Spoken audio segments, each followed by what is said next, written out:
sans frontières.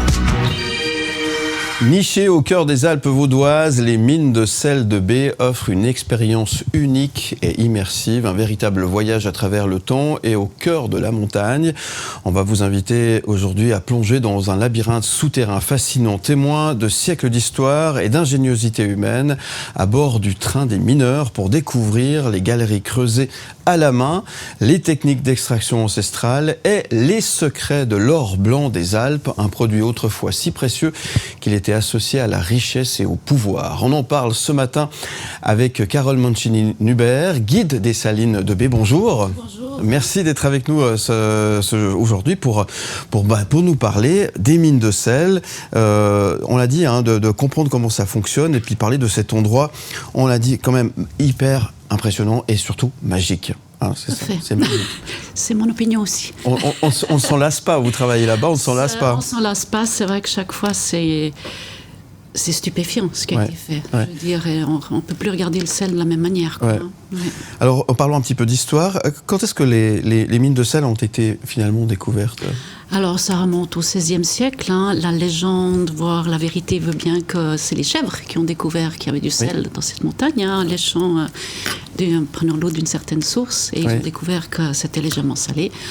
Donc, ils se sont dit, waouh, il doit y avoir plein d'eau salée ici dedans. Mais c'est un peu à partir de là qu'on a commencé à creuser. Et c'est là qu'a commencé l'exploitation, finalement. Oui, alors ça a pris du temps. Ça a pris du temps, oui. Il faut vous dire qu'on a creusé avec ce genre de choses. Incroyable. Ça et une petite massette. Donc imaginez le boulot. Ouais. Et il y a des galeries impressionnantes. Ah oui, c'est tout à fait. Au niveau histoire, c'est très très riche. Il faut aller le découvrir parce qu'on ne se rend pas compte comme ça. On est à la télé et à la radio, donc il faut effectivement, s'imaginer des grandes galeries, une grande grotte en quelque sorte, creusée à la main. Et ça, c'est assez impressionnant. Ils ont commencé évidemment à la main. Bon, après, à partir de 1800, ils ont quand même utilisé des explosifs, donc c'était plus facile, plus rapide. Mais c'est vrai que c'est de voir ces galeries, c'est le travail à la sueur, c'est inimaginable. Il y a des personnages clés qui ont marqué l'histoire des mines de sel ? Alors oui, il y en a quelques-uns, c'est clair, qui avant surtout Jean de Charpentier, qui a été un glaciologue, géologue, qui a été le directeur des mines et qui a fait beaucoup de recherches au niveau déjà de la pierre et aussi du soufre, il y a quand même pas mal de soufre. Donc il a beaucoup apporté à la mine. Et puis depuis, il y a quand même, on a encore des mineurs qui travaillent. Ça continue d'être exploité, évidemment, ça c'est important de le rappeler. On l'appelait l'or blanc des montagnes. Tout à fait, C'était une source de richesse. C'était nécessaire. Comment est-ce qu'on mangeait en hiver sans sel ?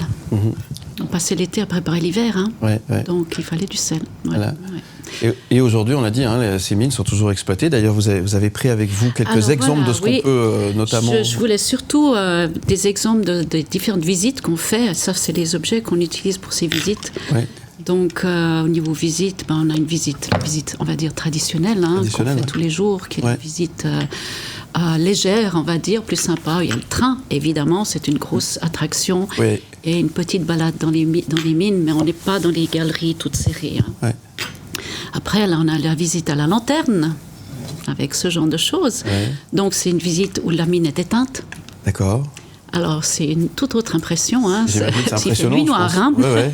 Et on distribue, tout le monde reçoit une petite lanterne comme ça. D'accord. Et on fait la visite comme ça. Donc, évidemment, c'est beaucoup plus... les sens en éveil, les odeurs, les l'ouïe aussi. Et on part un peu sur les traces de nos mineurs. Et une troisième visite qu'on fait, c'est le trek mine. D'accord. Alors, si on n'est pas claustrophobe, il faut la faire. D'accord. Là, il faut s'équiper alors. Oui, alors on vous équipe. Avec un casque, une lampe frontale. Et on va se balader dans les mines. Alors, celles-ci, vraiment celles qui ont été faites à la main et qu'on n'a pas agrandies, c'est comme ça. Je veux dire, moi, je me tape les épaules et la tête. Ah, d'accord, c'est très serré. Donc, c'est très serré, mais c'est impressionnant de voir le travail qui a été fait. Et ça, c'est une visite qu'on fait une fois par mois.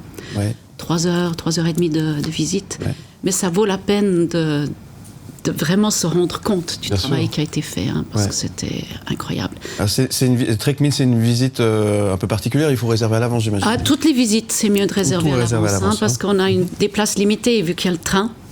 Donc c'est toujours mieux d'aller sur mine.ch, mine avec S, pour faire une réservation, c'est toujours mieux. Oui. N'hésitez pas. Et là, vous avez pris des exemples de sel qui vient de baie, en fait. Alors voilà, ça c'est nos derniers produits. Ce sont des sels aromatisés. Donc celui-là pour la raclette à la fondue, celui-là pour la viande, celui-là pour la cuisine suisse. Je suis curieuse de savoir ce que c'est que la cuisine suisse quand même. Oui, c'est vraiment, c'est les röstis peut-être. Voilà, oui. Et puis les pommes de terre. Donc c'est nos derniers produits qui ont bien du succès. Et parce que pendant la visite, on a aussi des dégustations. On déguste des petites choses pour se rendre compte que le sel, c'est important. Donc c'est vrai que c'est très sympa. Et puis la fleur de sel aussi. Oui, alors ça c'est la fleur des Alpes. Ça c'est un produit qu'on produit dans la mine. On a un atelier qu'on montre, les gens le voient. Et c'est un sel, on va dire, de finition. Il n'y a rien de rajouté dedans. Et il est fait d'une manière artisanale qui est assez sympa. Et on le voit dans l'atelier. Donc je trouve que c'est le sel que vous allez utiliser pour décorer un plat. D'accord, très bien. Vous pouvez cuisiner avec, mais ça fait un peu cher la casserole de pâtes. Effectivement. En tout cas, merci pour toutes ces précisions. Alors, si on veut venir visiter, on peut venir avec les enfants, c'est important. À partir de quel âge vous conseillez? Alors, les enfants, on a des bébés qui viennent. Par contre, le Trek Mine, à partir de 8 ans seulement. À partir de 8 ans, c'est quand même assez impressionnant.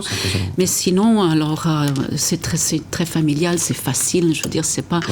Alors, c'est clair que faut pas avoir peur d'être dedans, voilà. Dedans, à l'intérieur, pas de claustrophobe. Voilà, c'est ça. Alors, il y en a qui viennent, alors la visite traditionnelle, on n'est pas dans les petites galeries, donc c'est très espacé. C'est le train qui est peut-être un petit peu serré, mais autrement, ça se passe très bien. Une visite, ça dure environ? À la visite traditionnelle, 2 heures. 2 heures. 2 heures, oui. Consacré 2 heures à l'intérieur de la montagne. Vous allez rentrer carrément au cœur de la montagne. Absolument, oui. On a même un restaurant au fond de la montagne. On peut manger, oui, c'est ce que j'allais vous demander. Et là, alors, on organise... Alors, on ne peut pas y aller comme ça, mais les groupes, à partir de 20 personnes... Donc, sur le site, sous événements, on trouve tous les détails concernant les repas qu'on peut commander. On organise des brunchs. Le prochain, ce sera à Pâques. Après, la fête des mères, le 1er août. Donc, ça, on fait la visite, puis après, on reste dedans. Et on mange. Donc c'est assez sympa. C'est sympathique. Et là aussi, il y a toutes les infos sur votre site internet. Toutes les infos, oui. Et puis, si on veut, on a eu un mariage dernièrement, pour vous dire. Ça, c'est original. Oui, je trouve très original. Au mois de mars, on a eu un concert de jazz. Donc, il y a des choses qui peuvent s'organiser. Et on a même une salle de conférence. Donc, il y a de quoi faire. Alors, les mines de sel, c'est un endroit qu'il faut découvrir, visiter ou revisiter, parce qu'il faut y retourner. Il y a place à évoluer. Évidemment, il y a pas mal de choses à voir. Il y a ce train qui est très impressionnant. En tout cas, à la fin, où je me rappelle, ça va très très vite. J'ai quelques souvenirs. La preuve qu'il faut que je revienne. Et c'est vraiment une sortie à faire en famille, entre amis. Et il faut être un peu curieux. Et puis, de toute façon, c'est toujours impressionnant. Et puis, c'est chez nous. C'est ça, c'est à côté. Moi, j'habite à côté, pour vous dire. Et puis, j'avais jamais visité. Évidemment, on ne fait pas les choses comme autour de nous. Mais c'est vrai que c'est très... En hiver, il fait bon. Il fait 18 degrés et en été, c'est frais. C'est frais. Donc voilà, vous n'avez aucune raison de ne pas y aller. Voilà. Merci Carole Mancini-Lubert, merci beaucoup. On rappelle le site internet pour en savoir un petit peu plus sur les mines de sel. mines.ch.